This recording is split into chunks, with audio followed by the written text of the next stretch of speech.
vamos falar um pouquinho sobre a dualidade entre Jean Piaget e Vygotsky. Ambos concebem a criança como um ser ativo, só que cada um deles acredita num modelo de teoria diferentes. Piaget, por exemplo, acredita no modelo biológico, onde o meio é considerado, sendo a aprendizagem um processo de ajustamento ao meio. Vygotsky, ao contrário de Piaget, acredita no modelo social, onde o meio não é considerado no processo de aprendizagem. O processo é interativo e a conclusão desse processo é através do próprio aluno. O aprendizado ocorre ao longo da interação e é socialmente elaborado. Vygotsky acredita que quanto mais aprendizagem, maior desenvolvimento. Piaget não. Ao contrário, ao longo do desenvolvimento, a criança vai adquirindo aprendizagem. Quando falamos em matemática, uma das primeiras coisas que ouvimos é: para que serve isso? Como irei utilizar? Quando irei utilizar? O ensino da matemática, há muitos anos, vem acumulando críticas sobre a sua desvinculação com a realidade. As nossas crianças, os nossos alunos, não conseguem enxergar nenhuma utilidade com aquilo que estão aprendendo. Ainda mais na era da informática, da tecnologia, onde tudo é muito fácil, onde a informação chega com grande capacidade e com muita facilidade. E as nossas crianças, os nossos alunos, acabam confundindo informação de conhecimento. Porém, convém atentar para a necessidade de mudar esse cenário na educação. As escolas precisam estar inseridas no contexto de reformas curriculares, reformas de programas de capacitação de professores. É necessário pensar em mudanças na qualidade de ensino, visando, sobretudo, métodos de capacitação, métodos de avaliação e do ensino. Será que o aprendizado da matemática tem que ser sempre uma experiência árdua para o aluno? Platão mostra que não, pois ensinava matemática através de jogos educativos, no intuito de facilitar e estimular o aprendizado. Os jogos proporcionam aos alunos um aprendizado onde as situações lúdicas se estruturam de forma lógica e se estabelecem durante as brincadeiras. Para Piaget, os jogos são essenciais na vida da criança, sendo a atividade lúdica o berço de suas atividades intelectuais. Cabe ao professor elaborar e utilizar estratégias lúdicas no ensino da matemática, pois, por meio de jogos, os alunos exercitam sua inteligência. A utilização de jogos no ambiente escolar é um ótimo recurso para trabalhar a matemática no cotidiano do aluno. São inúmeros os objetivos que podemos alcançar inserindo jogos em nossas aulas. Por isso, os jogos podem ser utilizados não só pelas crianças, mas também por adolescentes e jovens. Citarei alguns jogos que podemos utilizar em sala de aula para melhor aproveitamento dos alunos em relação ao ensino da matemática. Esse primeiro jogo chama Jogo dos Dados. Ele tem por objetivo a formação de números, trabalhando as classes e as ordens. Aí no caso aqui a gente está trabalhando a classe das unidades e a classe do milhar. Por isso a gente utilizou 4 dados e a gente utiliza também 4 pratinhos só para sinalizar qual classe que está sendo utilizado ali no momento. No caso essa aqui é a ordem das unidades, a ordem das dezenas, a ordem das centenas e a ordem da unidade de milhar. Aí quando o aluno for utilizar o jogo, ele vai jogar um dado de cada vez. Aí assim que ele jogar, aí a gente vai formar o número que obteve no dado. Como por exemplo, 2.778. Aí com esse jogo, além da gente poder trabalhar a formação de algarismos, a gente também pode trabalhar a decomposição, podemos trabalhar adição escrita por extenso. A gente pode explorar esse jogo de várias maneiras. Utilizando apenas o mesmo jogo, a gente pode trabalhar várias outras coisas.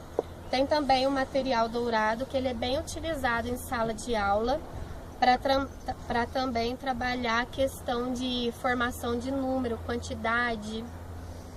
Então o material dourado, ele é feito em madeira e ele é composto por 4 peças. Tem esse aqui que a gente chama de cubão, que ele representa a unidade de milhar. Temos a placa, que ela representa a ordem das centenas. Temos a barrinha, que representa a ordem das dezenas. E por último temos o cubinho, que representa a ordem das unidades. Então com esse material a gente pode trabalhar reagrupamento, podemos trabalhar decomposição também, formação de números, como por exemplo assim, se a gente tiver, por exemplo, 2 cubão, aí a gente pode formar 2000, se tivermos 2 placas, 2 centenas, se tivermos 4 barrinhas, 4 dezenas e assim por diante. O cubinho também funciona da mesma forma. A gente vai falar também um pouco agora sobre os objetivos que podem ser trabalhados utilizando o material dourado. Além dele estimular a aprendizagem de muitas habilidades, como eu citei, né, no caso da decomposição, formação de números, ele também pode resolver algoritmos de adição, subtração. Dá para trabalhar também multiplicação e divisão utilizando esse material.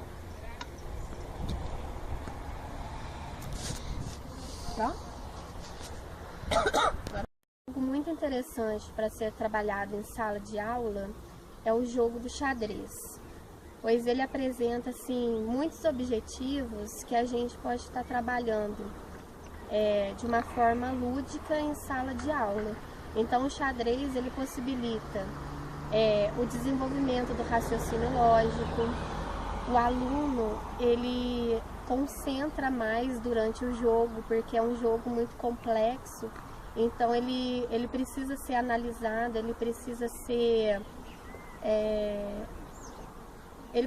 analisado ali todo momento, né? Porque como é um jogo muito difícil, qualquer movimento que seja feito com a peça, ele pode perder aquela partida. Então ele trabalha mais o raciocínio lógico, trabalha a articulação.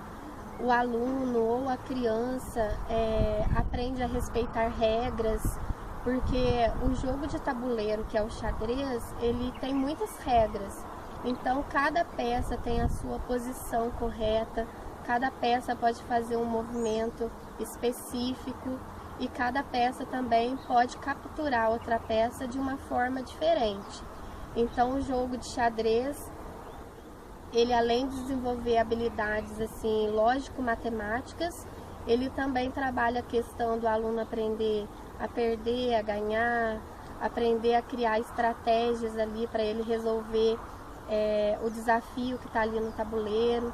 Então o jogo de xadrez ele é um ótimo recurso para ser trabalhado em sala de aula, não só na disciplina de matemática, mas em outras disciplinas também.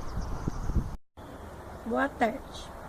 Este trabalho sobre os jogos educativos na matemática foi realizado pelo nosso grupo com bastante êxito. Eu mesma aprendi muito com este trabalho, porque até então atuo como professora particular de matemática há uns 7 anos. E como professora de reforço, tenho visto a grande dificuldade que crianças, adolescentes e jovens enfrentam na escola por causa da matemática. E com esse método de ensino, que é através dos jogos, como já foi dito, né, na gravação desse trabalho, temos diversos tipos de jogos que estimulam o aluno a aprender a matemática. Por quê? Nem todos os alunos têm a mesma competência para aprender matemática. Uns têm mais facilidade, outros mais dificuldade. E o uso dos jogos é para as crianças, jovens, adolescentes que realmente têm mais dificuldade na matemática. Como foi citado pela nossa amiga Paula, o jogo do cubo dourado, né, ajuda muito. As crianças têm muita dificuldade de unidade, dezena de milhar, centena de milhar, e o jogo estimula bastante. E as crianças, além de aprenderem, cria um ambiente prazeroso. É isso que é o importante, as crianças aprenderem matemática gostando, criando um ambiente alegre. Aquilo estimula eles a quererem estudar matemática.